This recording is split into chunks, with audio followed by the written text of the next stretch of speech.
Ya, oke. Shalom, Bapak Ibu yang dikasihi Tuhan. Shalom, shalom. Shalom. Shalom. Shalom Pak, shalom Pak. Shalom. Ya, Shalom. salam sejahtera di dalam Tuhan kita Yesus Kristus. Buat Bapak Ibu yang hadir dalam Zoom meeting malam hari ini, dan juga teman-teman yang sedang mengikuti dan mendengarkan lewat live streaming melalui Facebook atau melalui YouTube. Selamat malam, jumpa lagi bersama saya, Stefanus Sriwijaya, dalam renungan-renungan arti kehadiran Tuhan. Kiranya kasih setia Tuhan, kemurahan, kebaikan Tuhan, pimpinan, penyertaan, pelindungan, pemeliharaan Tuhan, dan berkat-berkat Tuhan boleh melimpah di dalam kehidupan Bapak Ibu dari sekarang dan sampai selama-lamanya. Bapak Ibu, saya tidak akan pernah bosan mengatakan bahwa apa yang menjadi tujuan Tuhan menciptakan manusia, yaitu untuk menjadi penyembah-penyembahnya. Dan Bapak Ibu bisa menyembah Tuhan ketika Bapak Ibu berada di dalam hadirat Tuhan, ketika Bapak Ibu menghadirkan kehadirannya, ketika Bapak Ibu menghadirkan hadirat Tuhan, menghadirkan hadirnya Tuhan di dalam kehidupan Bapak Ibu semua. Bapak Ibu, malam hari ini saya merasakan Roh Kudus begitu kuat melingkupi di rumah saya ketika kita tadi nyanyikan, satu hal yang ku perlu, satu hal yang ku mau, menjadi sempurna seperti Bapa dan menjadi serupa seperti Yesus yang menjadi teladan. Dan kalau itu Tuhan beri kesempatan, saya rindu untuk diberi Tuhan kesempatan untuk selalu hidup berkenan di hadapan Tuhan. Nah Bapak Ibu, malam hari ini tuh, Bapak Ibu, kita akan melanjutkan renungan-renungan bagian-bagian firman Tuhan tentang arti kehadiran Tuhan bagian yang ke-81. Dan Bapak Ibu bisa mendengarkan kembali renungan-renungan yang sudah saya sampaikan melalui link Facebook atau link YouTube yang sudah Pak Hen share, melalui WhatsApp, Discipleship, and Zoom. Nah Bapak Ibu, minggu yang lalu kita sudah mengetahui, mengerti dan memahami kedudukan kita di dalam Kristus. Kita mengaku dengan mulut kita bahwa Yesus adalah Tuhan, dan percaya di dalam hati bahwa Allah telah membangkitkan Dia dari antara orang mati. Artinya kita telah diselamatkan dan dilahirkan baru.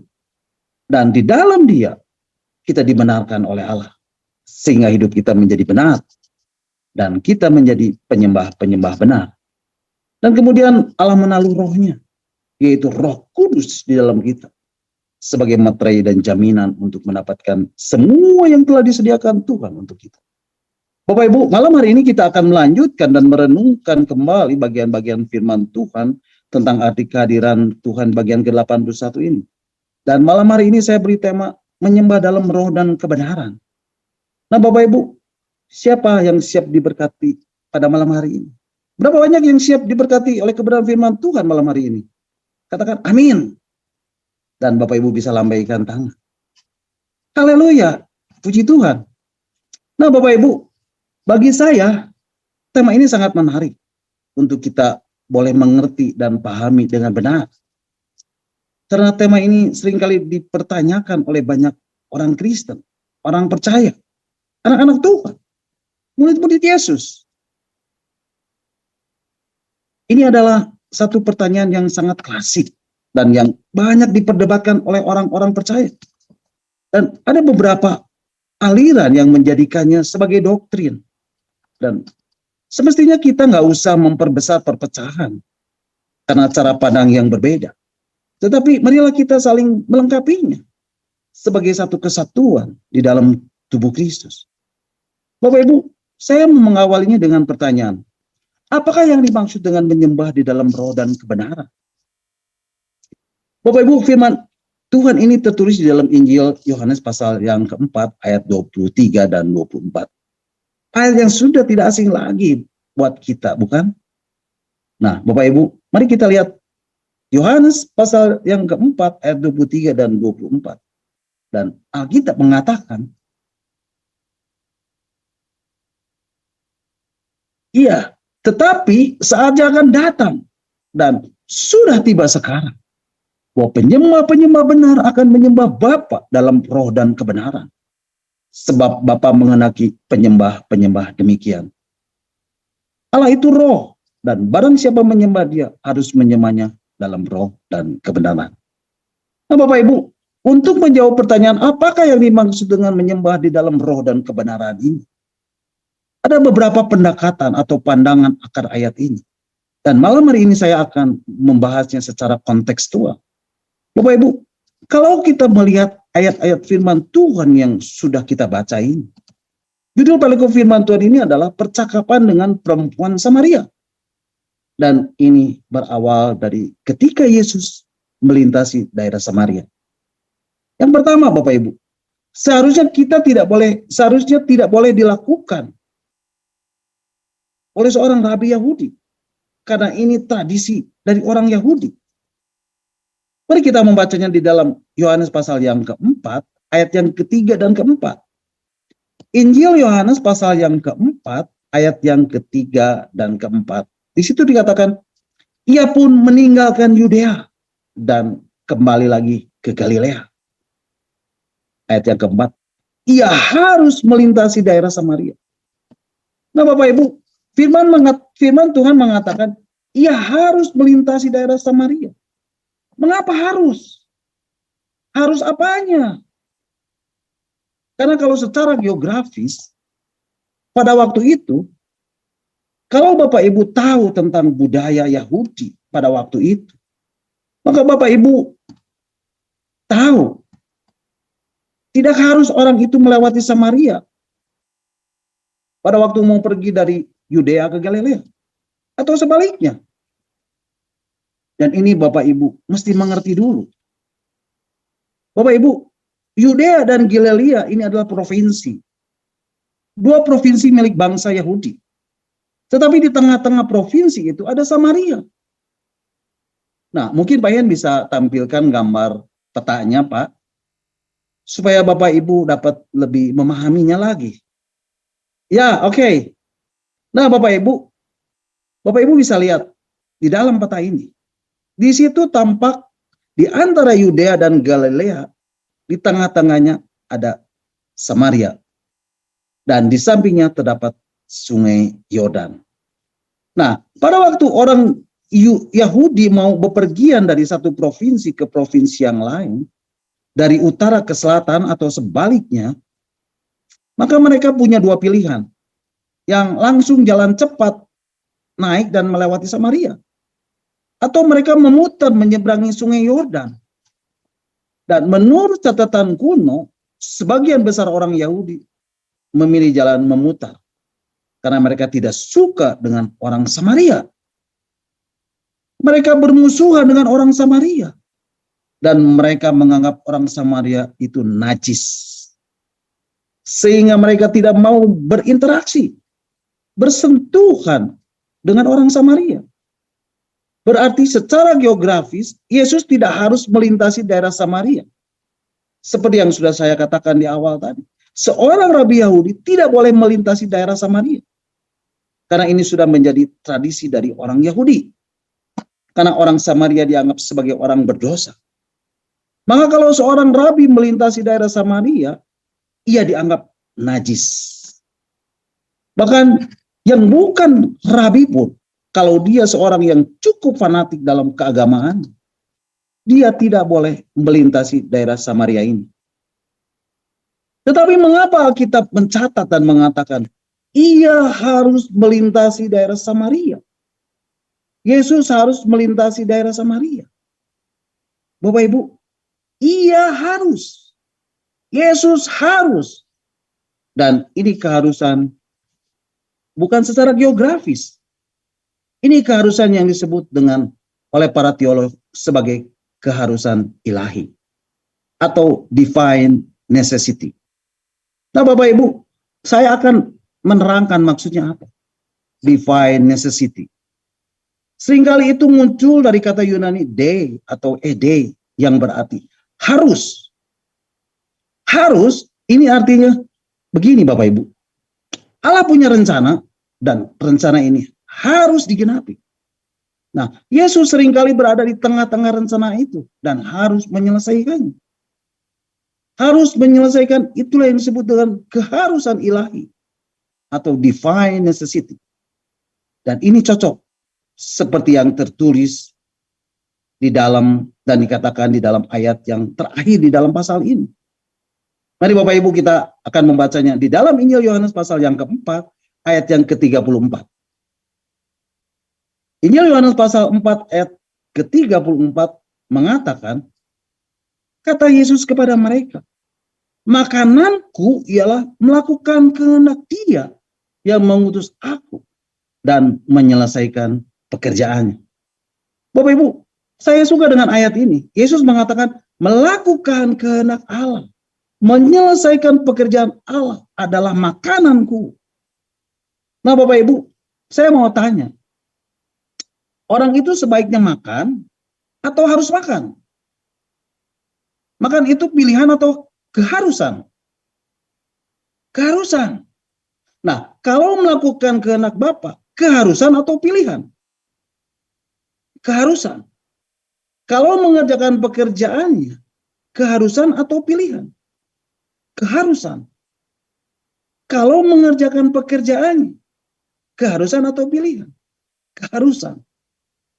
Bahkan Yesus bilang begini Bapak Ibu, di ayat yang berikutnya, di ayat yang ke-35b, Injil Yohanes pasal 4 ayat 35b. Dikatakan, lihatlah sekelilingmu dan pandanglah ladang-ladang yang sudah menguning dan matang untuk dituai. Bapak Ibu, kalau Bapak Ibu punya ladang dan semuanya sudah siap dituai, sebaiknya dituai atau harus dituai? Bapak Ibu, ini bukan bicara tentang pilihan, tetapi ini bicara tentang keharusan. Bapak Ibu, memberitakan Injil itu bukan privilege saja. Memang itu privilege, karena Tuhan bisa mempertobatkan orang tanpa kita. Dan itu kehormatan kalau Tuhan memakai kita. Tapi semua itu not just a privilege, tetapi itu adalah necessity for us. Itu adalah sebuah kebutuhan dan sebuah keharusan bagi kita, bagi Bapak Ibu, Saudara dan saya. Nah Bapak Ibu, yang kedua, seorang rabi di dalam satu perjalanan tidak boleh berbicara dengan perempuan. Nah, uniknya Yesus melanggar kedua tradisi Yahudi ini. Yesus melintasi daerah Samaria dan kemudian sesampainya di daerah Samaria, Yesus pun bercakap-cakap dengan seorang perempuan yang ternyata dia seorang perempuan yang tidak benar hidupnya. Yang pertama, dia seorang Samaria yang dianggap najis oleh orang Yahudi. Yang kedua, dia lahir sebagai seorang perempuan yang pada waktu itu begitu diskriminasinya, sehingga dia termasuk kelas nomor 2 atau second class. Yang ketiga, di dalam sosialnya, di masyarakat, dia juga seorang yang dikenal sebagai perempuan yang tidak baik, sehingga dia dianggap sebagai sampah masyarakat. Yang keempat, dia terisolasi pada dirinya sendiri, sehingga dia tidak heran keluar pagi hari atau sore hari untuk pergi ke sumur. Dia berharap orang pulang baru dia datang. Mari Bapak Ibu kita akan membacanya di dalam Injil Yohanes pasal yang keempat ayat yang ke-5 dan ke-9. Injil Yohanes pasal yang keempat ayat yang ke-5 sampai ke-9, di situ dikatakan, maka sampailah ia ke sebuah kota di Samaria yang bernama Sikar, dekat tanah yang diberikan Yakub dahulu kepada anaknya Yusuf. Di situ terdapat sumur Yakub. Yesus sangat letih oleh perjalanan. Karena itu ia duduk di pinggir sungai itu. Hari kira-kira pukul 12. Maka datanglah seorang perempuan Samaria hendak menimba air. Kata Yesus kepadanya, berilah aku minum. Sebab murid-muridnya telah pergi ke kota untuk membeli makanan. Maka kata perempuan Samaria itu kepadanya, masakan engkau seorang Yahudi minta minum kepada aku, seorang Samaria? Sebab orang Yahudi tidak bergaul dengan orang Samaria. Nah Bapak Ibu, sesampainya Yesus di kota Samaria yang bernama Sikar, dekat tanah yang diberikan Yakub dahulu pada anaknya Yusuf, di situ terdapat sebuah sumur. terdapat sumur Yakub. Dan Yesus sangat letih. Karena itu ia duduk di pinggir sebuah sumur. Dan hari itu kira-kira pukul 12. Maka datanglah seorang perempuan Samaria untuk menimba air. Kata Yesus kepadanya, berilah aku minum. Bapak Ibu perhatikan, hari itu dia, perempuan Samaria itu, juga datang ke sumur. Dan bertemu dengan Yesus. Sehingga terjadilah perbincangan antara perempuan Samaria itu dengan Yesus. Dan Bapak Ibu tahu, ketika Yesus berbincang-bincang dengan perempuan Samaria itu dan meminta air kepada perempuan ini, sebetulnya Yesus sedang melompati tembok sosial dan kultural. Bapak Ibu, perempuan ini saja bingung. Kok? Nah, di ayat yang ke-9 dikatakan, perempuan itu berkata, masakan engkau seorang Yahudi minta minum kepada aku, seorang Samaria? Sebab orang Yahudi tidak bergaul dengan orang Samaria. Bapak Ibu, saya mau kasih tahu Bapak Ibu, orang Yahudi ini selalu menekankan kosher dan tidak kosher, halal dan tidak halal, atau haram. Dan ini mereka sangat menekankan sekali. Dan mereka punya pikiran begini, kalau orangnya najis, maka barang yang dipegangnya juga najis. Dan barang itu nanti kalau disentuh, kalau tersentuh oleh barang yang lain, atau oleh orang lain, maka yang tersentuh itu juga menjadi najis. Bapak Ibu bayangkan, Yesus itu berkata begini, berilah aku minum.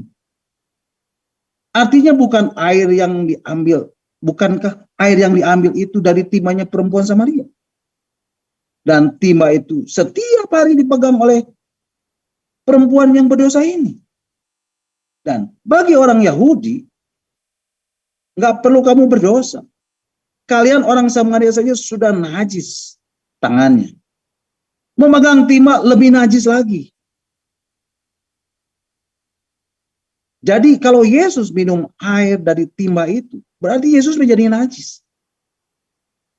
Bahkan murid-muridnya pun heran. Murid-muridnya heran Bapak Ibu. Mari kita lihat di dalam Yohanes pasal yang keempat ayat 27a. Yohanes pasal 4 ayat 27a mengatakan,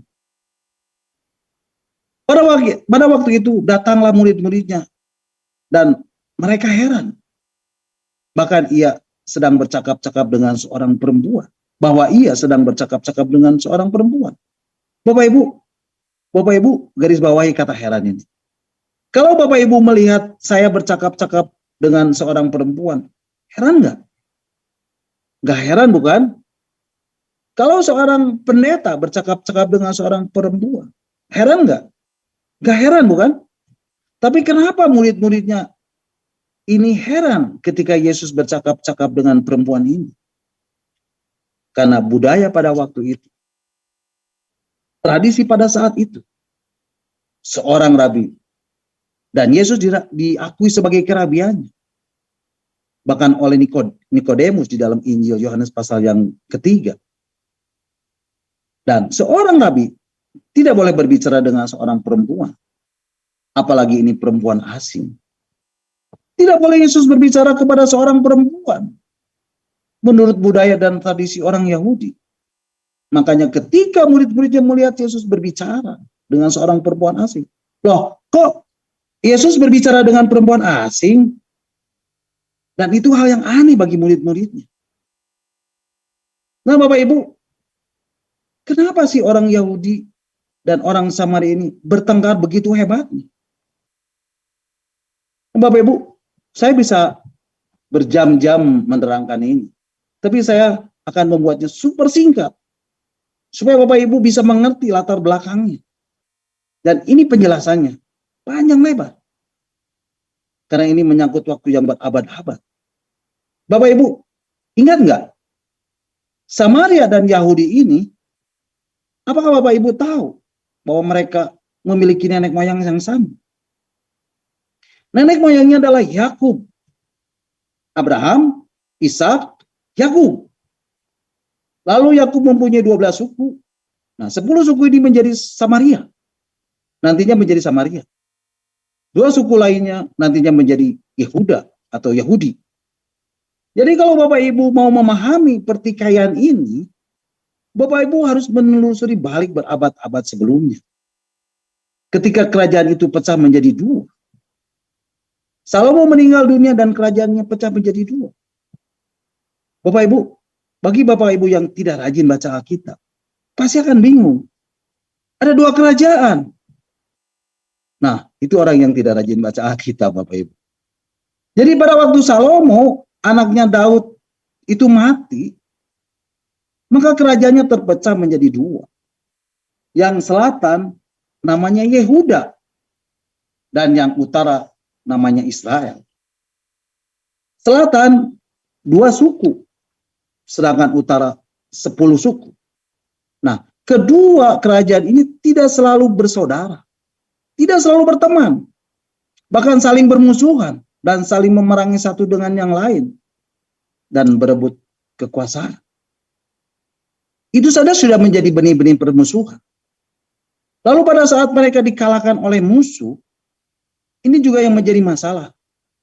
Bangsa yang utara, kerajaan dengan 10 suku, itu dikalahkan oleh Asyur. Dan Asyur kalau mengalahkan bangsa lain, mereka itu dicampur aduk menjadi satu. Jadi misalnya Asyur mengalahkan 5 negara, maka masing-masing tempat ini dipisah-pisah. 1/5 ini dipindah ke sini, 1/5 ini dipindah sini, dan seterusnya, dan seterusnya, dan seterusnya.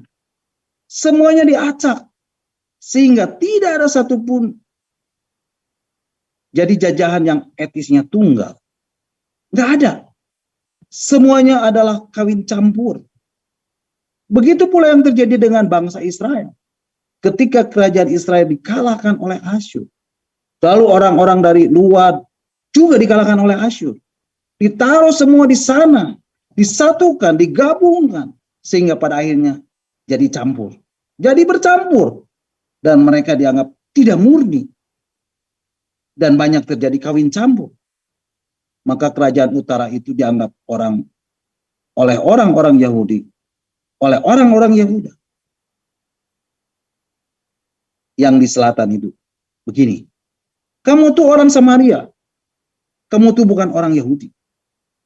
Loh, tapi kami kan keturunan Abraham, Ishak dan Yakub. Enggak. Karena kamu sudah kawin campur. Dan kamu tuh tidak lagi tulen.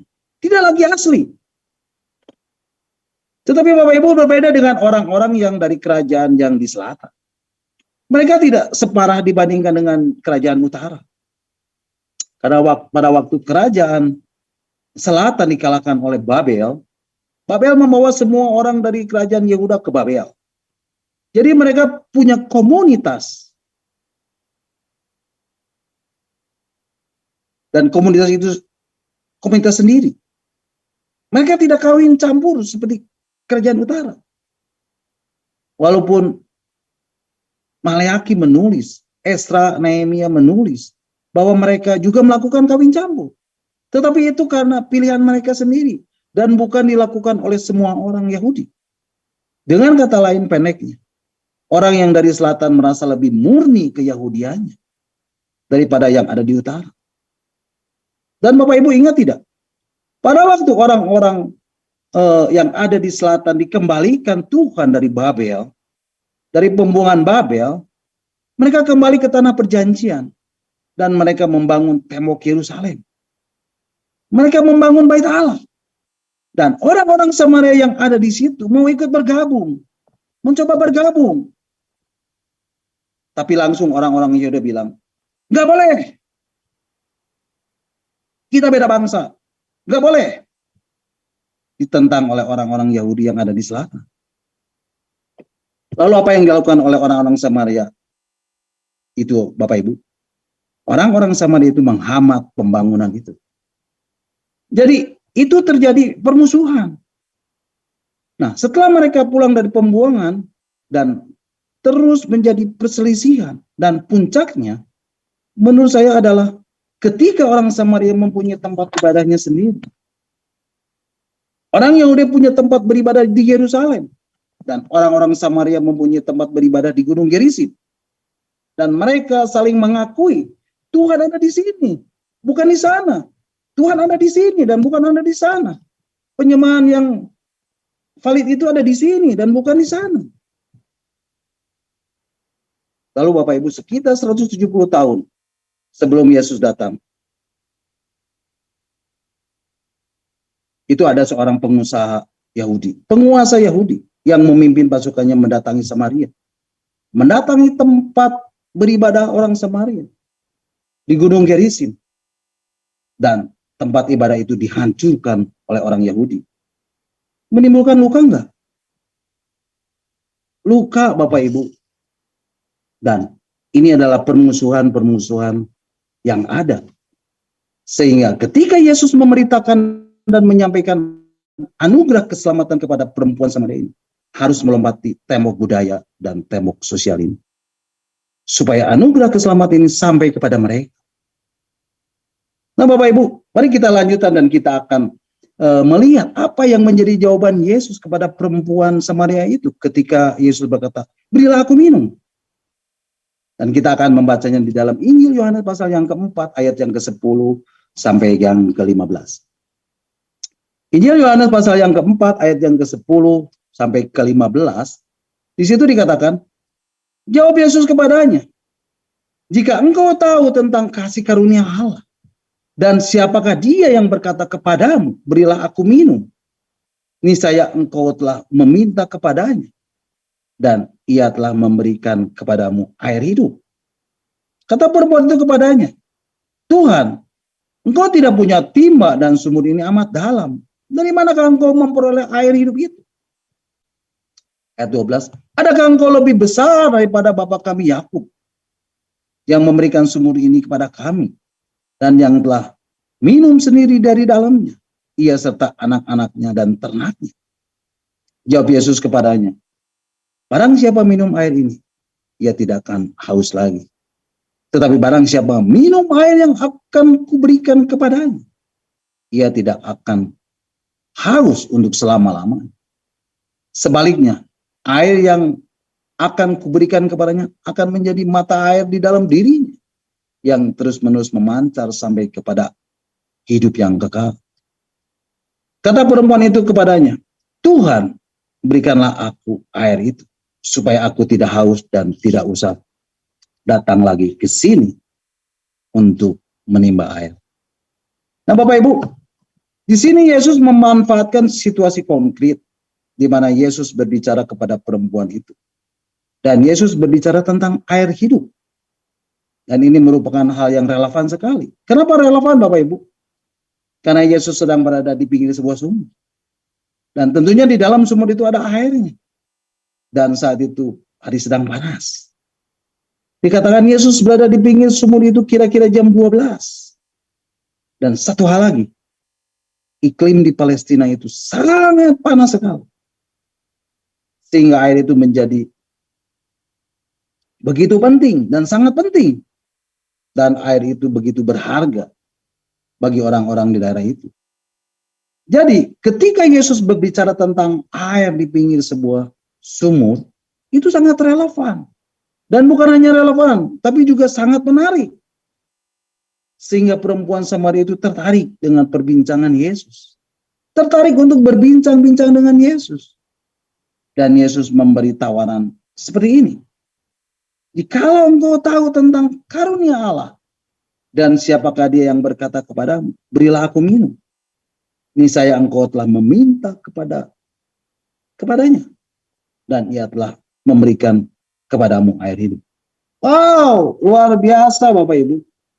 Kalau kamu percaya kepadaku dan tahu kasih karunia Allah, dan aku ini siapa yang berbicara kepadamu, kamu akan minta air kepadaku, dan aku akan memberikan kamu air. Dan kalau kamu meminumnya, kamu tidak akan haus lagi. Wow, luar biasa bukan Bapak Ibu? Kenapa dikatakan kamu tidak akan haus lagi? Karena dalam dirimu akan mengalir aliran-aliran air kehidupan sampai hidup yang kekal. Dan air yang Yesus berikan itu akan memancar terus-menerus sampai kepada hidup yang kekal. Dan ini berbicara tentang Roh Kudus yang akan memenuhi setiap orang yang percaya kepada Yesus. Dan itu dijelaskan di dalam Injil Yohanes pasal yang ke-7 ayat yang ke-37b sampai ke-39. Mari Bapak Ibu kita akan membacanya. Injil Yohanes pasal yang ke-7 ayat yang ke-37b sampai ke-39. Ya.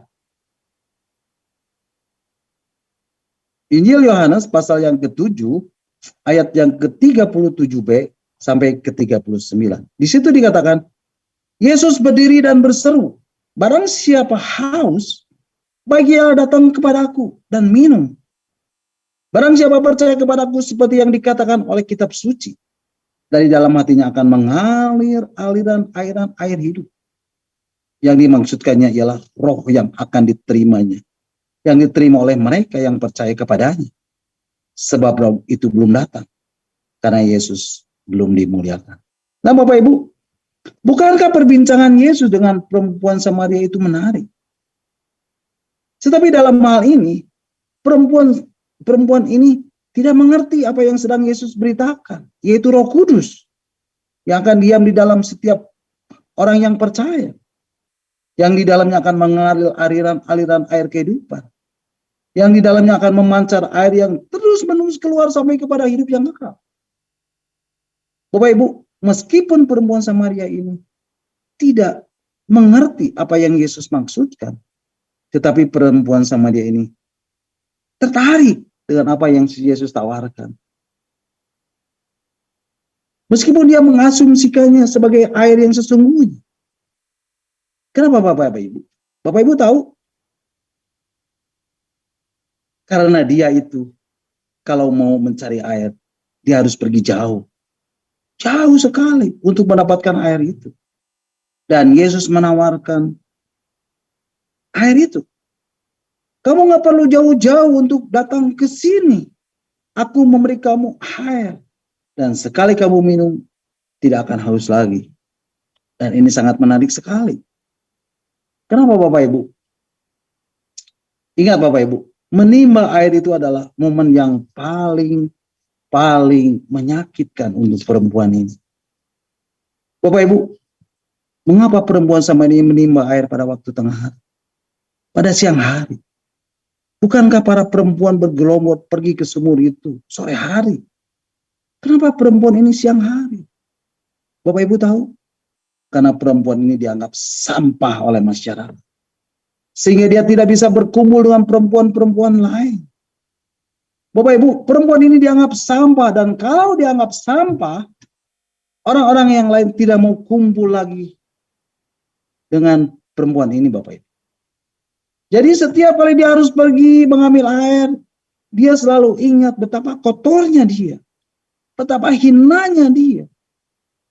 Nah, Yesus memberi tawaran, kalau kamu menerima air yang aku tawarkan, maka kamu tidak perlu datang lagi ke sini. Menarik bukan?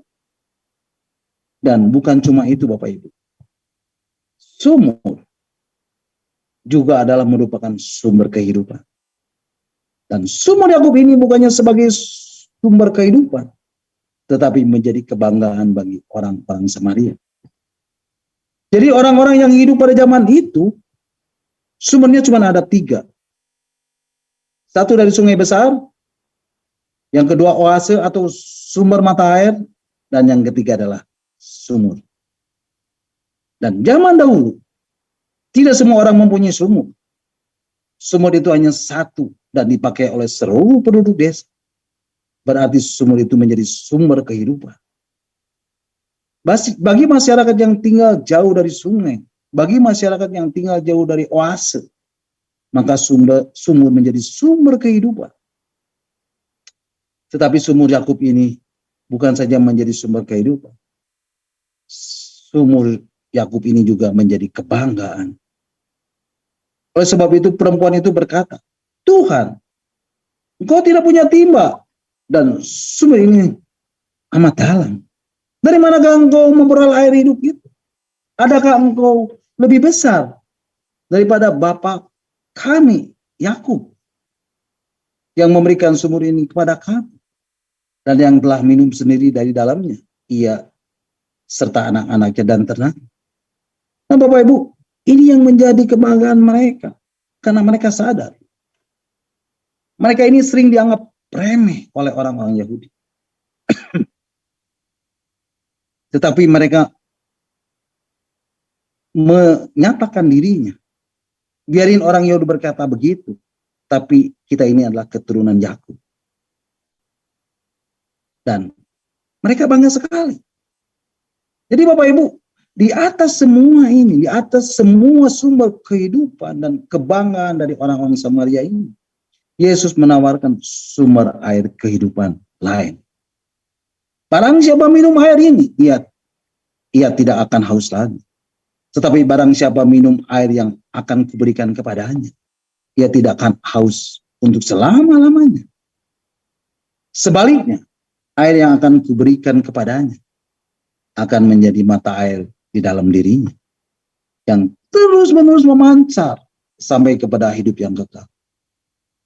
Lalu kata perempuan itu kepadanya, Tuhan, berikanlah aku air itu, supaya aku tidak haus, dan tidak usah datang lagi ke sini untuk menimba air.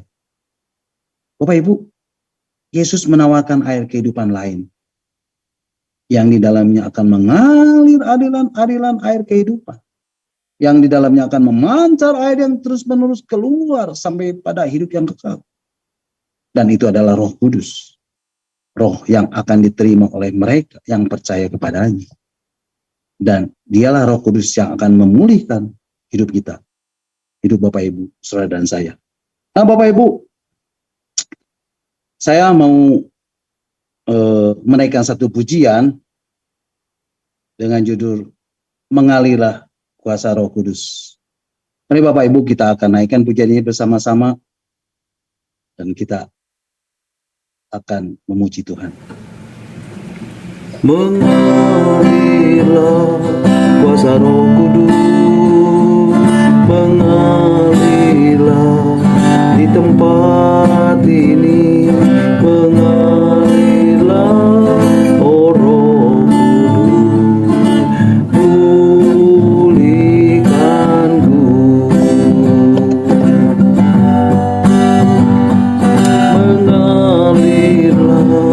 Kuasa Roh Kudus, mengalirlah di hati ini, mengalirlah oh Roh Kudus, pulihkanku.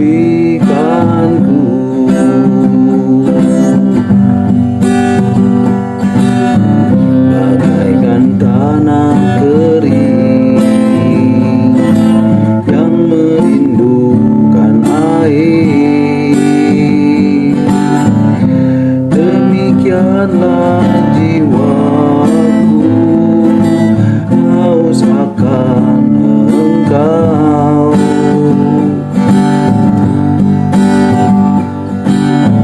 Ku rindu selalu hadir-Mu di hidupku, memulihkan jiwaku, hapuskan air mataku.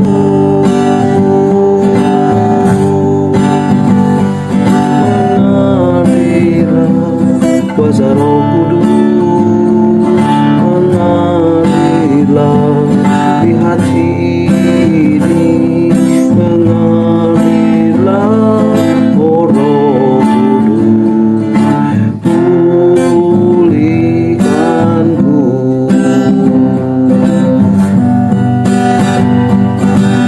Mengalirlah kuasa Roh Kudus, mengalirlah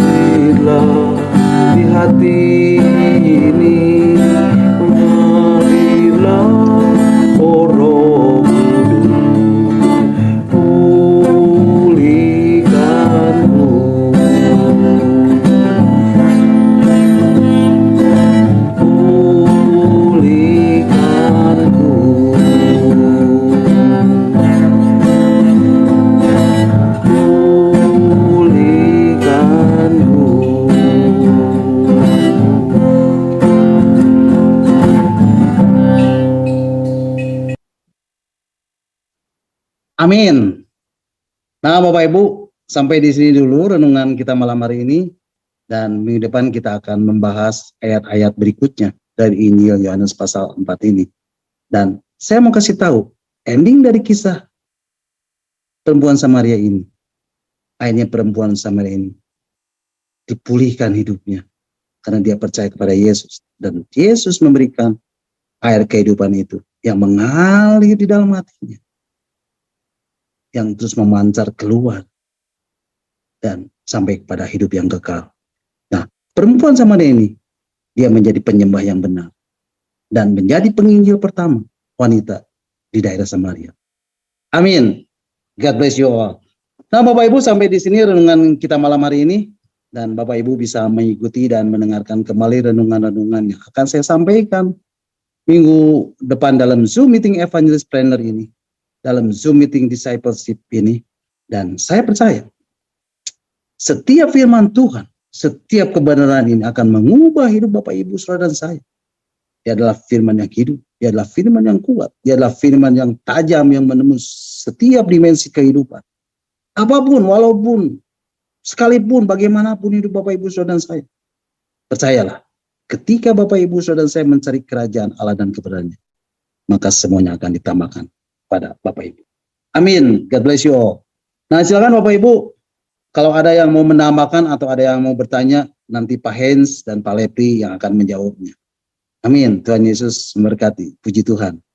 Mari Bapak Ibu, kita akan kembali mengucap syukur buat renungan yang sudah kita dengar dan yang sudah saya sampaikan, dan kita akan berdoa.